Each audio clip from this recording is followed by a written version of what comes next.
Bismillahirrahmanirrahim. Assalamualaikum warahmatullahi wabarakatuh.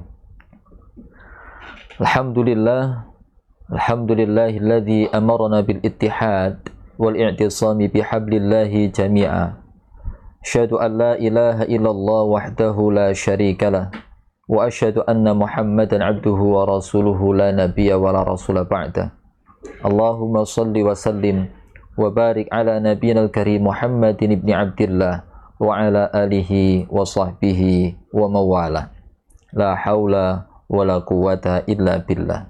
Amma ba'du. Ma'asyiral muslimin, jamaah kaum muslimin, muslimat rahimakumullah. Alhamdulillah, Allah subhanahu wa ta'ala melimpahkan kita kesempatan untuk bisa bertemu dengan bulan yang suci, bulan yang mulia, yaitu Ramadan, bulan yang penuh dengan kebahagiaan dan penuh dengan limpahan pahala yang Allah subhanahu wa ta'ala berikan kepada kita. Maka ketika rasa syukur itu muncul, diikuti dengan amaliyah-amaliyah yang terbaik, amaliyah-amaliyah yang bisa kita ambil ibrah, pelajaran dari bulan suci Ramadan yang langsung dituntun oleh Allah subhanahu wa ta'ala. Maka seringkali ketika bulan Ramadan muncul, di situ pula lah kalimat ayat yang tertera dalam surah Al-Baqarah ayat 183 berbunyi, A'udzu billahi minasyaitonir rajim.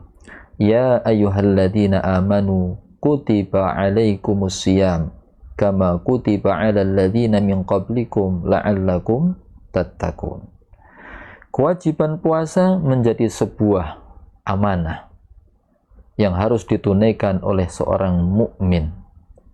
Di situ berbunyi ya ayyuhalladzina amanu, bukan ya ayyuhalladzina aslam. Sehingga apa?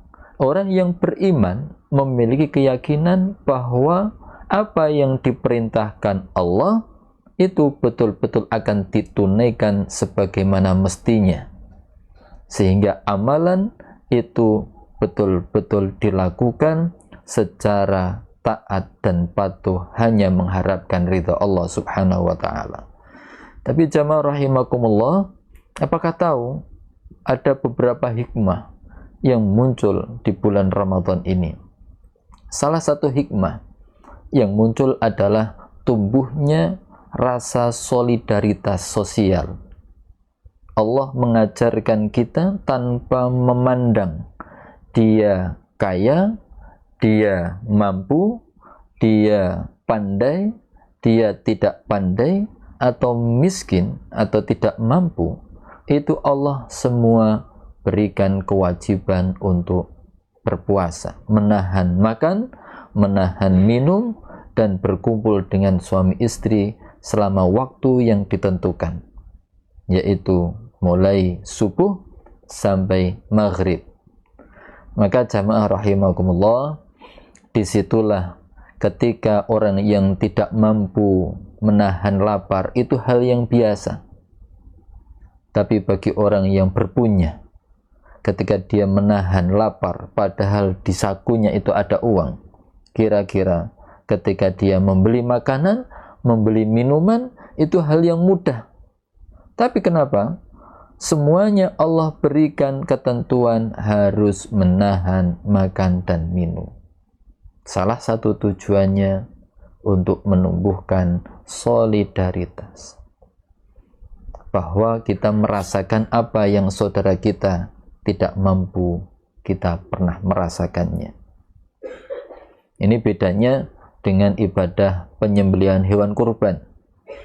Kalau penyembelihan hewan kurban, itu yang menyembelih yang mampu, yang makan itu yang mampu, dan orang yang tidak mampu ikut makan semuanya. Artinya apa? Orang yang tidak mau merasakan kenikmatan yang diberikan oleh Allah kepada orang yang mampu. Orang yang mampu diberikan rizki, bisa diberikan hewan kurban, disembelih, dimakan bersama. Artinya orang yang tidak mampu merasakan masakan orang yang mampu, yang bisa dimakan setiap hari. Tapi puasa, bagaimana orang yang mampu diminta oleh Allah untuk merasakan apa yang saudaranya tidak mampu lakukan setiap harinya. Untuk mikir makan 1 kali, 2 kali 1 hari, itu dengan bekerja keras. Bahkan ketika punya anak, lebih memilih anaknya dulu yang makan, kita tidak. Sehingga apa, terkadang orang tua yang demikian 1 hari makan hanya 1 kali, yang penting anak saya itu makan sesuai dengan yang lainnya, pagi, siang, malam, tapi orang tuanya hanya makan 1 kali cukup. Itulah kebiasaan yang sudah berjalan bagi orang yang tidak mampu. Tapi puasa Ramadan itu mengajarkan kita untuk menempa bahwa rasa lapar itu seperti ini. Sehingga rasa lapar muncul, rasa haus muncul, rasa segala sesuatu yang itu tidak mengenakkan sebenarnya.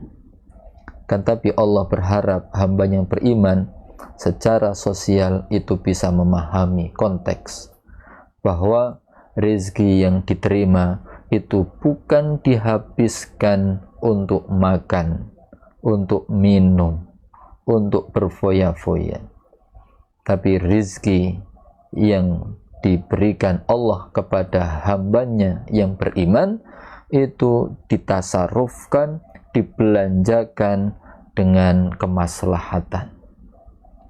Makan secukupnya, minum secukupnya. Bahkan ketika kita berbuka puasa, sebenarnya ketika ada es degan, ada es cola, ada es campur, nah itulah keinginan. Tapi kebutuhan kita sebenarnya 1 tetes air mineral saja sudah cukup. Itu bagaimana hikmah puasa Ramadan. Itu mengajarkan kita terkadang dalam 1 waktu kita di dalam mobil, sudah waktunya maghrib, yang tersedia hanya air putih, tidak ada kurma, tidak ada makanan apa gorengan, tidak ada es dan sebagainya.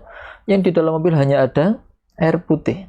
Apa yang kita lakukan? Menahan lagi sampai kita tiba di rumah, di situ ada es degan dan sebagainya? Enggak. Tapi justru di saat maghrib tiba, kita menyegerakan untuk berpuasa. Maka ketika sudah merasakan bahwa segala sesuatu itu nikmat ketika apa yang kita butuhkan, bukan apa yang kita inginkan. Nah, sehingga munculnya solidaritas dalam Al-Quran itu diarahkan. A'udzubillahi minasyaitonirrajim. Wa ta'awanu 'alal birri wat taqwa. Allah mengajak kepada hamba yang beriman untuk ta'awun, untuk saling menolong satu dengan yang lainnya. Dalam rangka apa? 'Alal birri wat taqwa. Jadi tolong menolongnya atas kebaikan dan ketakwaan. Artinya apa? Ketika menolong dalam konteks kebaikan, maka apapun akan Allah permudah, Allah sediakan. Akan tetapi wattaqwa, tentu sesuatu yang baik itu harus diiringi dengan kehati-hatian. Tidak semua baik itu akan berjalan mulus. Sesuatu yang baik akan berjalan dengan gampang. Tapi sesuatu yang baik itu pasti akan sampai tujuan jika dilakukan dengan perhitungan dan kehati-hatian. Itulah ciri dari bulan Ramadan. Rasulullah sallallahu alaihi wasallam bersabda, "Man shoma Ramadhana imanan wa ihtisaban, ghufira lahu ma taqaddama min dzambi."